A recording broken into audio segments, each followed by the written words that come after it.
হ্যাঁ, আমি আজকে ক্লাসটা রেকর্ড করছি। ঠিক আছে, আজকের ক্লাসটা আমি রেকর্ড করছি, করে আবার ইয়েতে দিয়ে দিব, গ্রুপে দিয়ে দিব। তো আমাদের আজকের বিষয় হচ্ছে এই অতিমারির কারণে আমরা যেহেতু সরাসরি ক্লাস করতে পারছি না, সরাসরি পরীক্ষা নিতে পারছি না, পড়াশোনার বিষয়টি হচ্ছে ছাত্র পড়াশোনা করবে, কিন্তু এই পড়াশোনার একটি তিন পক্ষীয় বিষয় আছে, ছাত্র, শিক্ষক, অভিভাবক, এবং মূল উপকরণ হচ্ছে কিন্তু আমাদের বই। তো ছাত্র, শিক্ষক, অভিভাবকের মধ্যে তোমরা অভিভাবকদের কাছে আসো, অভিভাবকরা তোমাদের সাথে বাসায় থাকছেন, সময় দিচ্ছেন, তাদের কাছ থেকেও সাহায্য সহযোগিতা নিতে হবে, তোমাদের সুস্থভাবে বাঁচতে হবে, খাওয়া দাওয়া করতে হবে। এবং আমাদের বাংলাদেশের শিক্ষামন্ত্রী আগে ছিলেন আওয়ামী লীগের পররাষ্ট্র বিষয়ক উপদেষ্টা, তোমরা জানো যে তিনি আগের টার্মে পররাষ্ট্রমন্ত্রী ছিলেন, এবং তিনি একজন ডাক্তার। যে কারণে বারবার বলা হচ্ছে যে জীবনের চেয়ে শিক্ষার দরকার আছে, কিন্তু শিক্ষা আগে তো জীবনকে বাঁচাতে হবে। যে কারণে আমরা চাইলেও শিক্ষা প্রতিষ্ঠান খুলে দেওয়া সম্ভব হচ্ছে না। তো এবং পড়াশোনাও একটি ধারাবাহিক প্রক্রিয়ার মধ্যে আমাদের শেষ করতে হবে, আমাদের জীবন সংগ্রামে প্রবেশ করতে হবে, তার আগেই আমাদের পড়াশোনার একটা ধারাবাহিক ক্রম আছে। এবং তো তোমাদের উচ্চ মাধ্যমিক স্তরে তোমরা খেয়াল করবে যে তোমাদের এই সৃজন এই যে অ্যাসাইনমেন্টে কিন্তু কোথাও তোমাদের একাদশ শ্রেণী লেখা হয়নি। একাদশ শ্রেণী লেখা হয়নি কেন? কারণ ইতিমধ্যে তোমাদের দ্বাদশ শ্রেণী ক্লাস শুরু হয়ে যাওয়ার কথা ছিল, একাদশ শ্রেণী শেষ হয়ে তোমাদের দ্বাদশ শ্রেণী ক্লাস শুরু হয়ে যাওয়ার কথা ছিল। মার্চ এপ্রিলে তোমাদের একাদশ শ্রেণীর পরীক্ষা হয়ে যেত, মেতে রেজাল্ট হয়ে যেত, জুন থেকে আমরা দ্বাদশ শ্রেণীর ক্লাস শুরু করতাম। কেমন? যেহেতু একাদশ দ্বাদশ শ্রেণী এটা না দিয়ে তোমাদের সরাসরি স্মরণ করিয়ে দিয়েছে তোমরা 22 সালের এইচএসসি পরীক্ষার্থী। অর্থাৎ তাহলে আমাদের এই যে 21 সালের মধ্যেই তোমাদের 21 সালের 20 নভেম্বরে তোমাদের টেস্ট পরীক্ষা হবে, আর এরপরে ফাইনাল পরীক্ষা হওয়ার সময়। সুতরাং এই 21 সালের নভেম্বরের আগেই আমাদের সিলেবাসটুকু শেষ করতে হবে। যে কারণে তোমাদের এই অ্যাসাইনমেন্ট সিস্টেম মাধ্যমেই তোমাদের এই বিষয়গুলোকে আমাদের এখন শেষ করতে হবে, এবং অ্যাসাইনমেন্ট কতটা অ্যাসাইনমেন্ট হবে সেটার তালিকাও তোমাদের ইয়েতে দেওয়া আছে, দেখবে তোমরা অনলাইনে ঢুকে এগুলো দেখতে পারো। www.dsze.gov.bd ওখানে ঢুকলেই তোমাদের এই অ্যাসাইনমেন্ট সহ সবগুলো তথ্যই তোমরা ওখানে পাবে। কেমন? কি রকম করে অ্যাসাইনমেন্ট, কখন কতটা অ্যাসাইনমেন্ট হবে, সব কোন সপ্তাহে কোন সাবজেক্ট পড়বে। কেমন? এই যে 60 সপ্তাহের মধ্যেই আমাদের টোটাল তোমাদের 60টা অ্যাসাইনমেন্ট করতে হবে। কেমন? তোমাদের অ্যাসাইনমেন্ট করতে হবে, মোট অ্যাসাইনমেন্ট হবে তোমাদের 60টা, বিভিন্ন স্তর অনুযায়ী, এবং তোমাদের সপ্তাহ অনুসারে আছে 28, 29 সপ্তাহ, 27, 28, 30 সপ্তাহে।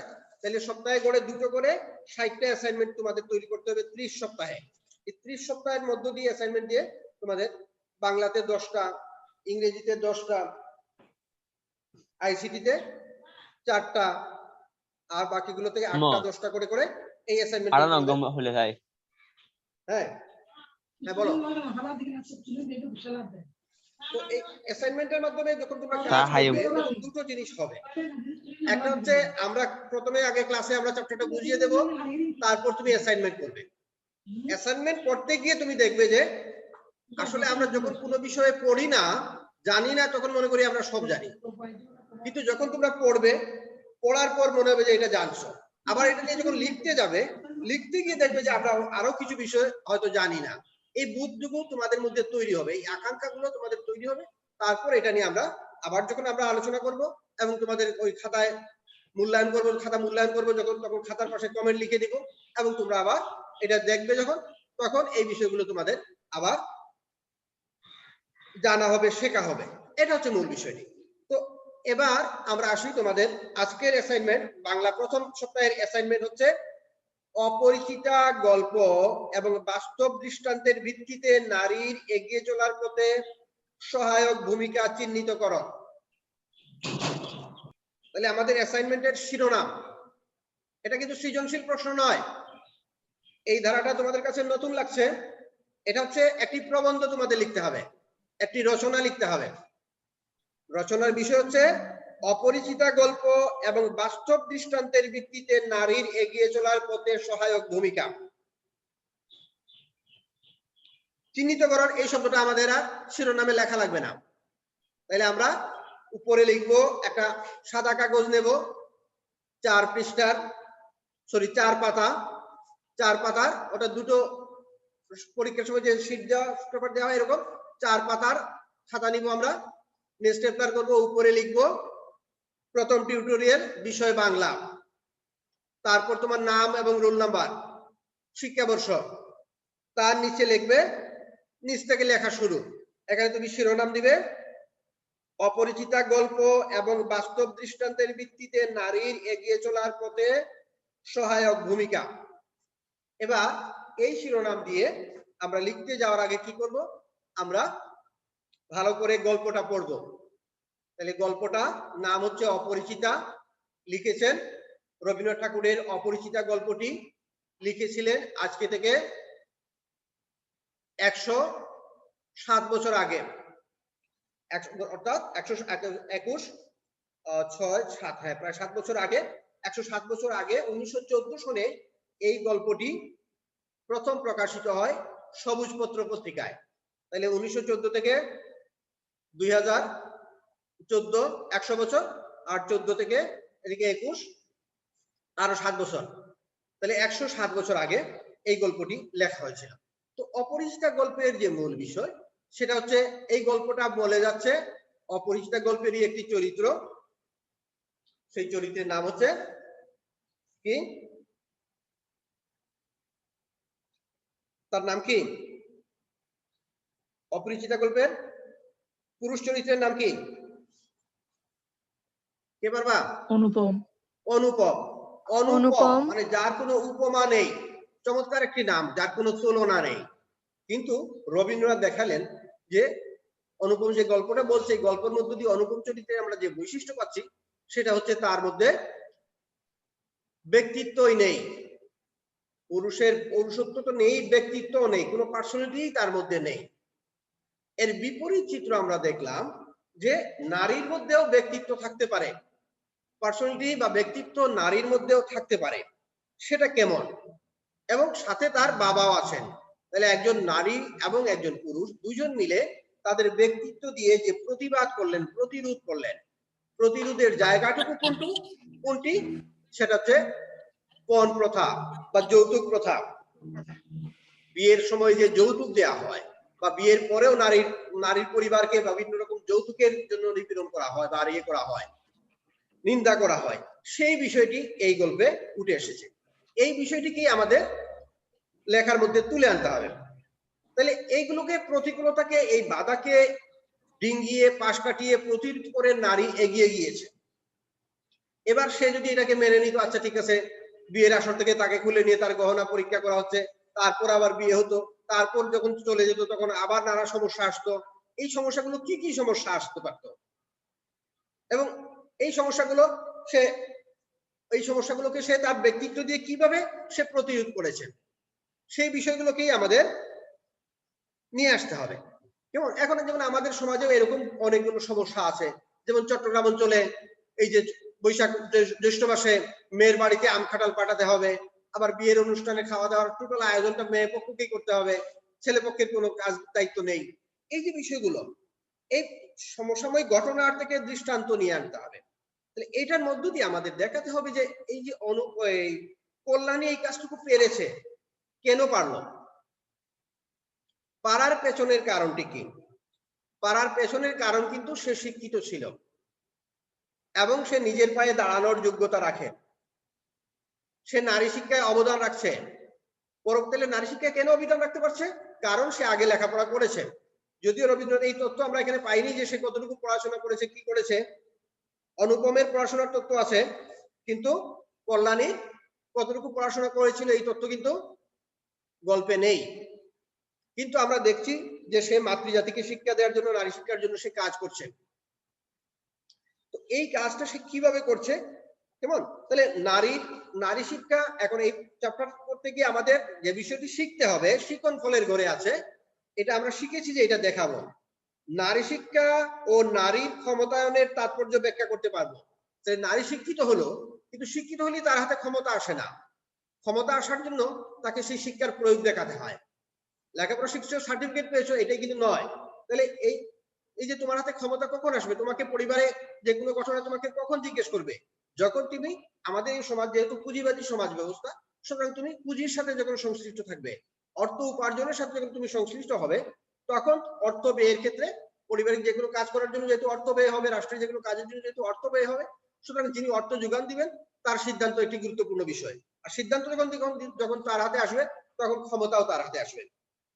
তারপরের আরেকটি বিষয় যেটা, সেটা হচ্ছে সুযোগ ও সহায়তা প্রদানের মাধ্যমে নারী শিক্ষা ও ক্ষমতায়নে ইতিবাচক মনোভাব দেখাবে। নারীর যে লেখাপড়ার দরকার, কেমন, নারীর যে সুযোগ সুবিধা দরকার, এই বিষয়গুলোকে তুমি সমসাময়িক বিভিন্ন বিষয় থেকে উদাহরণ নিয়ে তোমাকে দেখাতে হবে। দেখিয়ে তুমি একটি প্রবন্ধ লিখবে। এখন প্রবন্ধের মধ্যে যে বিষয়গুলো তোমাকে আনতে হবে, এখানে দেখো নির্দেশনার যে 5টি ধাপ দেওয়া হয়েছে। 5টি ধাপের মধ্যে কি কি আছে? তাহলে প্রথমে আমরা অপরিচিতা গল্পের কথা বলবো, অপরিচিতা গল্প রবীন্দ্রনাথের লেখা, কোন চরিত্র, এই কথাগুলো আমরা বলবো। তারপর আমরা দেখাবো অপরিচিতা গল্প অনুসরণে কল্যাণীর সংকট এবং এ থেকে বেরিয়ে আসার জন্য তার দৃঢ়চেতা মনোভাবের পরিচয়। কল্যাণীর জীবনের সংকটটা কোন জায়গায় তৈরি হলো? যখন তাকে বিয়ের আসর থেকে তুলে এনে মামা বলছেন তার গহনাগুলো পরীক্ষা করা হবে। কল্যাণীর বাবা যখন অনুপমকে জিজ্ঞেস করছেন, বাবা তোমারও কি তাই মত? অনুপম বলছেন মামা যা বলে। তাহলে তার দুটো দিক, একটি হচ্ছে যৌতুক প্রথা, আরেকটি হচ্ছে যে পুরুষের সাথে তার বিয়ে হচ্ছে সেই পুরুষের কোনো ব্যক্তিত্ব নেই। এই যে একটি সংকট তার জীবনে, তাহলে এই সংকট থেকে বেরিয়ে আসার জন্য সে কি করলো? সে দৃঢ় হলো, শক্ত হলো। সেই শক্তটা কিরকম? আমাদের অনেকে, মানে এই যুগে ছাত্র ছিল, অনেকে মনে করে যে প্রেম করলাম বা বিয়ে করলাম, বিয়ে হলেই মনে হয় সংসার, মানে সব সমস্যার সমাধান। কিন্তু এরকম এক পরিস্থিতিতে দাঁড়িয়ে, যেখানে সমাজ ব্যবস্থা ছিল এরকম যে বিয়ের আসর থেকে যদি কারো বিয়ে বন্ধ হয়ে যায়, তাতে আর কেউ বিয়ে করবে না, তার আর বিয়ে হবে না। বলা হতো লগ্ন ভ্রষ্টা। বিয়ের লগ্নে, বিয়ে থেকে বেরিয়ে, বিয়ে না হলে, কোনো কারণে বিয়ে ভেঙে গেলে তাকে বলা হতো লগ্ন ভ্রষ্টা, তার আর বিয়ে হবে না। এরকম এক অবস্থায় দাঁড়িয়েও আজকে থেকে 100 বছর আগে কল্যাণী এই যে দৃঢ়চেতার মনোভাব দেখালো, সেই দৃঢ়চেতাটা কি? যে ওরকম বিয়ে আর করার দরকার নেই। শুধু তাই না, কৌশলে কি করলো? তাদেরকে, ঠিক আছে খাওয়া দাওয়াটা চলে হোক, ওদেরকে বরযাত্রীকে খাওয়া দাওয়া করিয়ে বললেন যে আর এই সম্পর্কটা আর বাড়িয়ে নেওয়ার দরকার নেই। এই যে দৃঢ়চেতা মনোভাবের পরিচয় দিল, এই অংশটুকু আমাদের তুলে আনতে হবে। তারপরের স্তবকে, মানে আরেকটা পেরায় আমরা যাব, অনুপম ও অন্যদের ভূমিকা ইতিবাচক হলে কল্যাণীর জীবন কেমন হতে পারত এর বিবরণ। অনুপম এবং তার মামা, তাদের ভূমিকাটা কেমন ছিল? তাহলে আমরা আগে প্রথমে তাদের ভূমিকাটা কেমন ছিল, তাদের মানসিকতাটুকু কেমন ছিল, এই কথাগুলো আমরা ব্যাখ্যা করব। পরে তারপর বলবো যে এর বিপরীত যদি হতো। তাদের ভূমিকা ছিল নেতিবাচক। তারা নারীকে মানুষ হিসেবেই মূল্যায়ন করেনি। তারা যেন বিয়ে করতে গিয়ে একটি মানুষকে তাদের পরিবারে আনতে যাচ্ছে না, তারা যেন সম্পত্তি আনতে যাচ্ছে। সুতরাং সম্পত্তিগুলোই যাচাই করছে, অর্নামেন্ট গুলো খাঁটি কিনা ওটাই যাচাই করছে। এই যে এই জায়গাটুকুতে যদি বিপরীত হতে পারতো, তাহলে কেমন হতো? সেটাকে তুমি কল্পনা করে তোমার মতো করে তোমাকে বুঝিয়ে লিখতে হবে। এবং এই লেখাগুলো কিন্তু খেয়াল করবে যে একজন আরেকজনের খাতা দেখে হুবহু তুলে দিলে কিন্তু, আমরা যখন দেখবো দুটো খাতা একই রকম হয়ে যাচ্ছে, একই লেখা, তখন কিন্তু দুটোতেই নাম্বার কমে যাবে। এবং এই কমে গেলে যে সমস্যাগুলো হবে, তোমাদের কিন্তু এই যে 10টা অ্যাসাইনমেন্ট, এই 10টা অ্যাসাইনমেন্টের গড় করেই তোমাদের 10 গুণ 2 20 আর 10, বুঝছো? 10 গুণ এই যে 20 সমান 200 নম্বরের মার্ক হবে ওখান থেকেই। সুতরাং এখানে যদি তোমরা দেখা দেখি করে বা একজনেরটা দেখে আরেকজন লিখো, হ্যাঁ তোমরা পড়বে না তা নয়, একজনটা আরেকজন পড়বে, কিন্তু হুবহু কখনোই একজনেরটা আরেকজন কপি করবে না। তোমরা নিজেদের মতো করে বানিয়ে লেখার চেষ্টা করবে। এবং আমাদের দেশের প্রেক্ষাপটে দেখা যাবে যে এগুলো হয়তো কিছুদিন পরে অনলাইনে ওই আনসার গুলো তৈরি করে দিয়েছে বিভিন্ন কোচিং সেন্টার, কিন্তু যখনই আমরা দেখবো যে একাধিক লেখা একই রকম, তখন কিন্তু দুটোতেই নাম্বার কমে আসবে। সুতরাং নিজের মতো করে গল্পটি পড়ে নিজে নিজেই বানিয়ে লিখবেন। তাহলে জীবনটা কেমন হতে পারতো, এই দুইজন মানুষ যদি ইতিবাচক হয় তাহলে তাদের জীবন কেমন হতে পারতো সেই বিষয়টি আমাদের ব্যাখ্যা করতে হবে। তারপর আমরা 3 নাম্বার স্তবকে যাব, বা 3 নাম্বার পেরায় আমরা কি লিখতে হবে, বাস্তব অভিজ্ঞতা থেকে চেনা জানা কোনো নারীর এগিয়ে চলার পথে প্রতিবন্ধকতাগুলো নির্দিষ্টভাবে চিহ্নিত করা। বাস্তব জীবনের যে বিভিন্ন ঘটনা, আমরা প্রতিনিয়ত বাস্তব জীবনে তোমাদের যে বিভিন্ন ঘটনাগুলো দেখছো, তাদের যে প্রতিবন্ধকতাগুলো, হ্যাঁ, এগুলো নির্দিষ্টভাবে চিহ্নিত করা। এই প্রতিবন্ধকতাগুলো কেন তৈরি হচ্ছে, সমস্যাটা কোন জায়গায়, এই সমস্যাগুলোকে আইডেন্টিফাই করতে হবে, চিহ্নিত করতে হবে। বাস্তব জীবনের ঘটনার মধ্যে বিভিন্ন রকম ঘটনা আনতে পারো, যেমন কিছুদিন আগে পরিমণির ঘটনা, তার আগে একটা নারী আত্মহত্যা করলো সেই ঘটনা, বা এরকম যেগুলো ঘটনাগুলো, এই ঘটনাগুলোর এই সমস্যাগুলো কেন তৈরি হচ্ছে সেই কারণগুলো তোমাকে খুঁজে খুঁজে দেখতে হবে। আচ্ছা, তারপরে হচ্ছে পঠিত গল্প ও চেনা জানা ঘটনার পরিপ্রেক্ষিতে নারীর এগিয়ে চলার পথে সহায়ক ভূমিকাগুলো চিহ্নিত করো।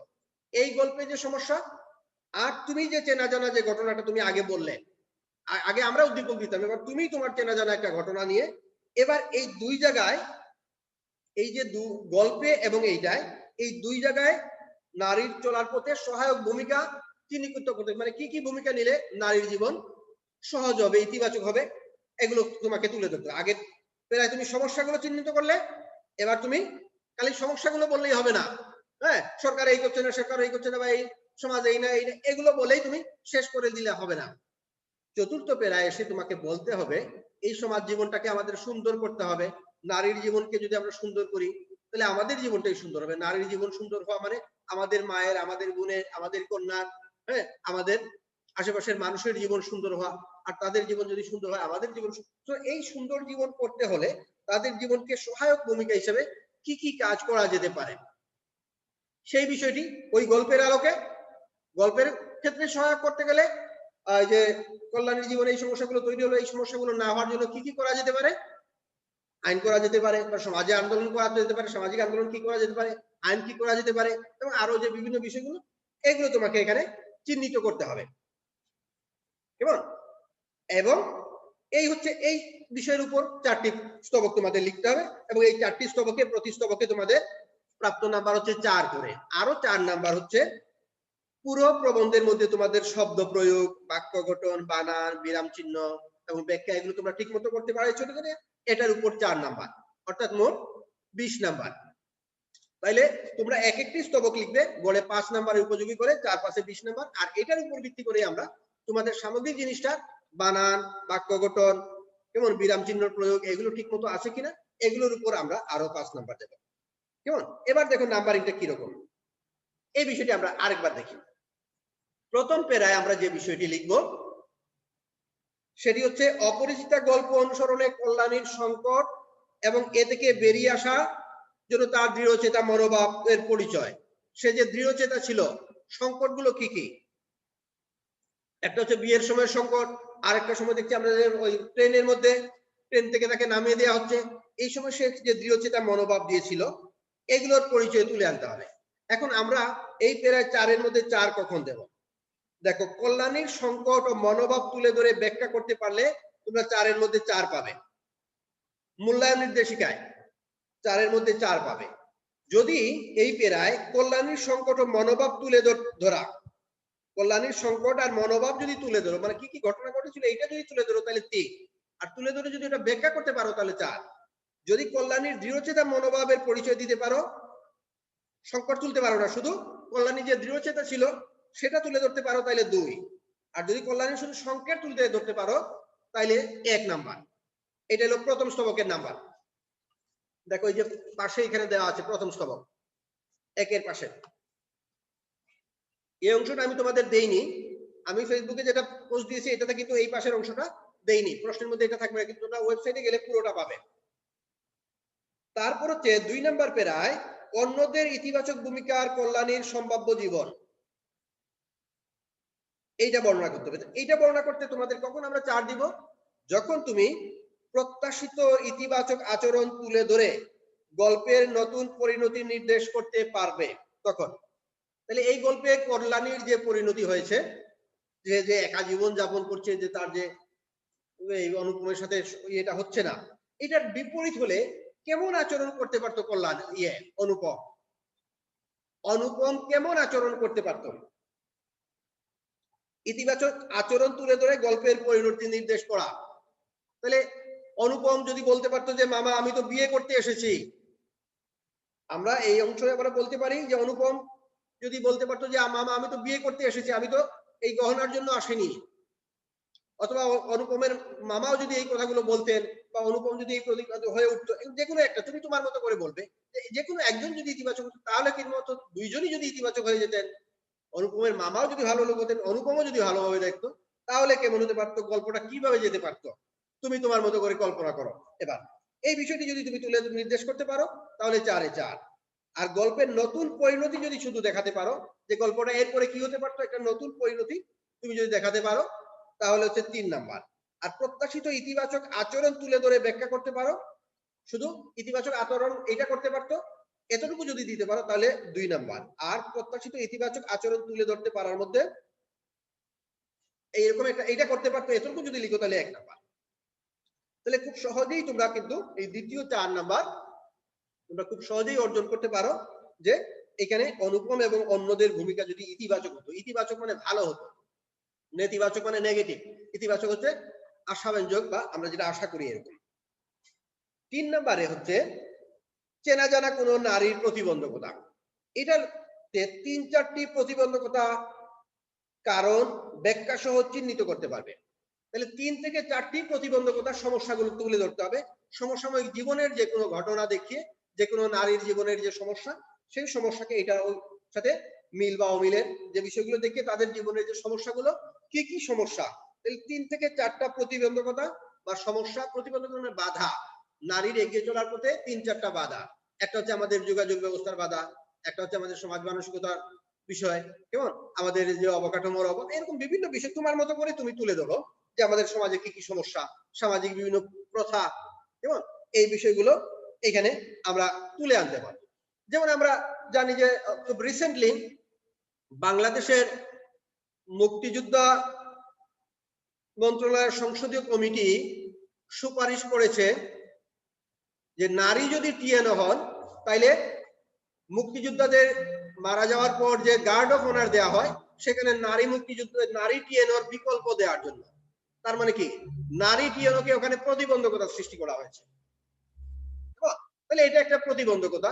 এই প্রতিবন্ধকতা এরকম একজন নারী যখন শিক্ষিত হয়ে টিএনও, তার জীবনে আরো কি কি জায়গায় প্রতিবন্ধকতাগুলো তৈরি হয়, তোমাকে এই প্রতিবন্ধকতাগুলো তুলে ধরতে হবে এবং প্রতিবন্ধকতার কারণ ব্যাখ্যা করতে হবে। এখন এই যে নারী টিএনও থাকা যাবে না গার্ড অফ অনারে, এই কথা যারা বলছেন, এই প্রতিবন্ধকতা তৈরি করা কারণটা কি? এটা একটা প্রতিবন্ধকতা। এই প্রতিবন্ধকতা করার কারণ তারা রাষ্ট্র এবং ধর্মকে এক করে দিচ্ছেন। গার্ড অফ অনার রাষ্ট্রীয় কাজ, জানাজা হচ্ছে ধর্মীয় কাজ। গার্ড অফ অনার তো জানাজা নয়। সুতরাং গার্ড অফ অনারে রাষ্ট্র থাকবে, সে রাষ্ট্রের প্রধানমন্ত্রী নারী হতে পারে, সে রাষ্ট্রের একটা উপজেলা প্রধানও নারী হতে পারে। সুতরাং গার্ড অফ অনারে নারী থাকতে পারবে না, এটি রাষ্ট্রীয় নীতি হতে পারে না। তো এরা এই প্রতিবন্ধকতা তৈরি করার কারণ তারা রাষ্ট্র এবং ধর্মের পার্থক্য গুলিয়ে ফেলছেন। রাষ্ট্রের সাথে ধর্ম, কারণ রাষ্ট্রসভা ধর্ম যার যার। তাহলে এটা একটা প্রতিবন্ধকতা। এরকম করে আরো যে প্রতিবন্ধকতা গুলো তুমি তোমার মতো করে, ওই যে দুইজনের প্রতিবন্ধকতা গুলো বা দুইজনের পরিচিত চেনা জানা নারীর জগৎও এক হবে না। তাহলে এই প্রতিবন্ধকতা গুলো 3 থেকে 4টা প্রতিবন্ধকতা গুলো চিহ্নিত করতে হবে, আইডেন্টিফাই করতে হবে এবং ব্যাখ্যা করতে হবে। তারপর হচ্ছে প্রতিবন্ধকতার যদি কারণ ব্যাখ্যা চিহ্নিত করতে পারে, যদি 3-4টা জায়গায় 2-3টা করতে পারে, একটা বা 2টা করতে পারে প্রতিবন্ধকতা, তাহলেও সে 3 নাম্বার পাবে। আর যদি 3-4টা প্রতিবন্ধক খালি চিহ্নিত করতে পারে, কারণ এবং ব্যাখ্যা করতে পারে না, তাহলে পাবে 2। আর যদি 2-একটি প্রতিবন্ধকতা খালি চিহ্নিত করতে পারে, তাহলে পাবে 1। এরপরে হচ্ছে পঠিত গল্প ও চেনা জানা ঘটনার পরিপ্রেক্ষিতে নারীর এগিয়ে চলার পথে সহায়ক ভূমিকাগুলো চিহ্নিত করা। তাহলে পঠিত গল্পে এবং ইয়েতে নারীর যে সহায়ক ভূমিকা, তাহলে ওই গল্পে আমরা দেখছি যে নারী ইচ্ছা করলে সে কি করতে পারে, সহায়ক যে কাজগুলো সে করতে পারছে। সে বিয়ে না করে মানে একা জীবনযাপন করা আমাদের এই সমাজে এখন অসম্ভব নয়, 100 বছর আগেও সে করতে পেরেছে এবং সে প্রতিরোধ গড়ে তুলে যে প্রতিরোধ দিয়ে এটা করা যায় এটা সে করে দেখিয়েছে। তাহলে আমাদের সমাজে এরকম সহায়ক ভূমিকা কি কি করা যেতে পারে, নারীদের জন্য কি কি সহায়ক সুযোগ সুবিধা তৈরি করা যেতে পারে, সেরকম 3-4টা সহায়ক ভূমিকা কথা বলবে যাতে এই প্রতিবন্ধকতাগুলো দূর হয়, এবং 3 থেকে 4টা সহায়ক ভূমিকার কথা বলবে। তারপর এগুলোর মাধ্যমে কিভাবে নারীর জীবনে সহায়ক হতে পারে সেই বিষয়গুলো পুরো ব্যাখ্যা করবে। তাহলে আমরা যে কাজটি করতে হবে, প্রথমে আমরা মূল গল্পটি ভালোভাবে পড়ব। গল্পটি পড়ার পর কোনো বাক্য বুঝি না আসে নাকি, কোনো অংশ বুঝি না আসে নাকি, এই অংশগুলো আমরা চিহ্নিত করব।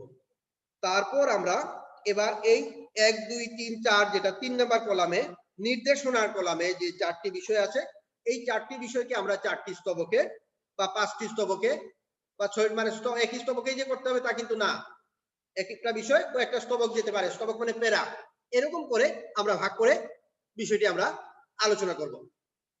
কেমন? তো এর মধ্যে তোমরা কেউ বুঝোনি কোনো জায়গা আছে কিনা বলো?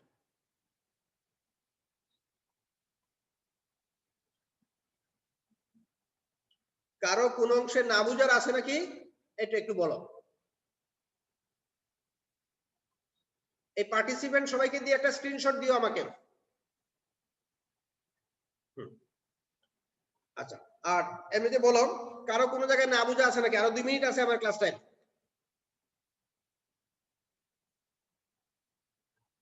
কেউ বুঝছো না এরকম কোনো বিষয়টি আছে কিনা? তাহলে আমাদের এই অ্যাসাইনমেন্টের শিরোনাম হবে অপরিচিতা গল্প এবং বাস্তব দৃষ্টান্তের ভিত্তিতে নারীর এগিয়ে চলার পথে সহায়ক ভূমিকা।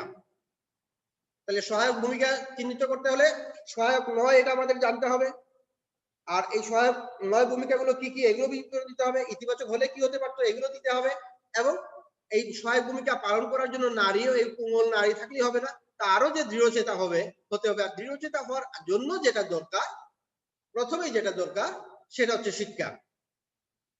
সেই বিষয়গুলোকে আমাদের তুলে আনতে হবে। তাহলে তুলে এনে আমরা উপসংহারে আমরা বলতে পারবো যে একজন নারী যদি প্রথমত শিক্ষিত হয়, সমাজ থেকে যদি কুসংস্কার দূরীভূত হয়, সমাজ যদি নারীর সহায়ক আচরণ করে, মানুষের মধ্যে এই সহায়ক বোধ যদি তৈরি হয়, তাহলে আমরা ধর্মীয় কুসংস্কার, অন্ধবিশ্বাস এগুলো থেকে বেরিয়ে এসে আধুনিক মানুষের জন্য যদি রাষ্ট্র তৈরি করতে পারি, আমরা যদি তৈরি করতে পারি যে রাষ্ট্র হচ্ছে সবার, রাষ্ট্রের সুযোগ সুবিধা সবার, কেমন? রাষ্ট্র এবং ধর্মের মধ্যে যদি আমরা ব্যবধান তৈরি করতে পারি, পৃথক করে দিতে পারি জিনিসগুলোকে, আধুনিক রাষ্ট্র গঠন করতে পারি, তাহলে এই সমস্যা থেকে যে আমরা বেরিয়ে আসতে পারবো সেই বিষয়টি আমাদের তুলে আনতে হবে। হ্যাঁ, কারো কোনো প্রশ্ন থাকলে বলো, আমরা ক্লাসটা শেষ করি। কারো কিছু বোঝার আছে? স্যার অ্যাসাইনমেন্টের কভার পেজ কেমন হবে? হ্যাঁ, অ্যাসাইনমেন্টের কভার পেজ কেমন হবে? অ্যাসাইনমেন্টের কভার পেজ অ্যাসাইনমেন্টের আরেকবার বলবো। Cover page sir. Cover page দরকার নেই, কোনো কভার পেজ আলাদা করার দরকার নাই, কম্পিউটারের কোনো কাগজ লাগানোর দরকার নাই। তুমি লিখবে প্রথম সপ্তাহের অ্যাসাইনমেন্ট, বিষয় বাংলা,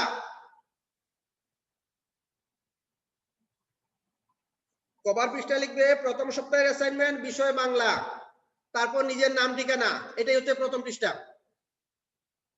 ভেতরের পৃষ্ঠার শুরুতে দিবে অপরিচিতা গল্প এবং বাস্তব দৃষ্টান্তের প্রেক্ষিতে নারীর এগিয়ে চলার পথে সহায়ক ভূমিকা একটু বড় করে লিখবে, তারপরে নিচে থেকে তুমি আনসার লিখে যাবে। কোনো অফসেট পেপার দরকার নাই, নরমাল পরীক্ষায় তোমরা যে সাদা কাগজ ব্যবহার করো সেই কাগজেই লিখবে, মার্জিন দিয়েও লিখতে পারো, আবার ভাঁজ করেও লিখতে পারো। আর কারো কোনো কোশ্চেন আছে কিনা? স্যার এটা জমা দিব কবে? স্যার শনিবারে। হ্যাঁ, শনিবারে জমা দেবে কলেজে এসে। কলেজে শনিবারে জমা দেবে এবং এর মধ্যে আরেকটা নেবে। দ্বিতীয় অ্যাসাইনমেন্টটা নেবে।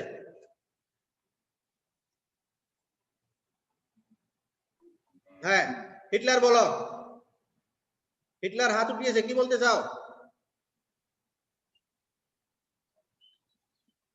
হিটলার? হ্যাঁ, শাহিদুল ইসলাম। হ্যাঁ, কথা স্যার বলো। প্রশ্ন কি ক্লাস ক্যাম্পাস থেকে নিতে হবে? বুঝি নাই। প্রশ্ন কি স্যার ক্লাস ক্যাম্পাস থেকে নিতে হবে? দরকার নেই, তোমার ইচ্ছা হলে নিতে পারো, কিন্তু নেয়ার দরকার নেই। প্রশ্ন তো আমরা পেয়ে গেছি, বুঝা গেছে? ক্লাস এমনি ক্লাস প্রশ্নের ক্যাম্পাস জন্য দিবে কলেজে না এসে স্যার? প্রশ্ন নেওয়ার দরকার নেই তো। তুমি কি প্রশ্নটা পেয়েছো নেটে? হ্যাঁ পাইছি স্যার, এমনি আপনি যেটা দিনে তো ভালোভাবে বোঝা যাচ্ছে না। হ্যাঁ, আপনি যেটা অনলাইনে দিনে তাহলে ক্লিয়ার করে বোঝা যাচ্ছে না। আচ্ছা, তাইলে নিতে আসলে নিতে পারো, এসে নিতে পারো। ওটা ওই আজকে যে নেওয়া যাবে? ওই ওয়েবসাইটে ঢুকলে শুনো, সাইট স্যারের পেজের নিচে লিংক দেয়া আছে, দেখবা ওখানে পোস্টে, আচ্ছা সাইট ঠিক স্যারের আছে। ওখানে পোস্ট আছে না, হ্যাঁ স্যার। ওখানে নিচে লিংক দেয়া আছে। লিংকে ক্লিক করলেই তোমরা ওয়েবসাইটে ঢুকে যাবে। ওয়েবসাইটে ঢুকলে তোমরা সরাসরি ওই সাবজেক্ট ওয়াইজ এগুলো পাবে, পিডিএফ ফাইল পাবে। ওখানে বাংলাতে ক্লিক করলেই বাংলার এটা পেয়ে যাবে, বুঝছো? আর যদি মনে করো যে হ্যাঁ এসে হ্যাঁ নিবা, বুঝছি। তাইলেও নিতেও পারো। অথবা আমরা ওই তো দ্বিতীয় থেকে আমরা দ্বিতীয় সপ্তাহ থেকে আমরা ওই যে তোমরা প্রথম সপ্তাহে জমা দিতে আসবে, তো তখন দ্বিতীয় সপ্তাহটা ওখান থেকে নিয়ে যাবে। আর মূল বিষয়গুলো বাংলা তো কি আমরা বললাম। হ্যাঁ, তারপর আর কে হাত তুলেছো বলো?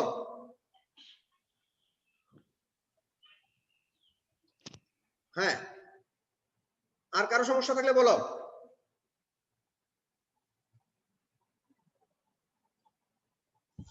তোমরা ইচ্ছে করলে কলেজ থেকেও নিতে পারো, ওখান থেকেও নিতে পারো, ওই ওয়েবসাইট থেকেও নিতে পারো।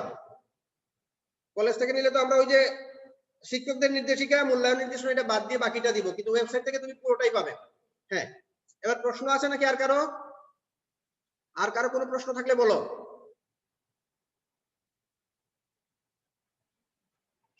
নেই? তাহলে আমি ক্লাসটা অফ করছি। ভালো থেকো সবাই। স্যার আসসালামু আলাইকুম। হ্যাঁ, হ্যাঁ। আসসালামু আলাইকুম। স্যার আসসালামু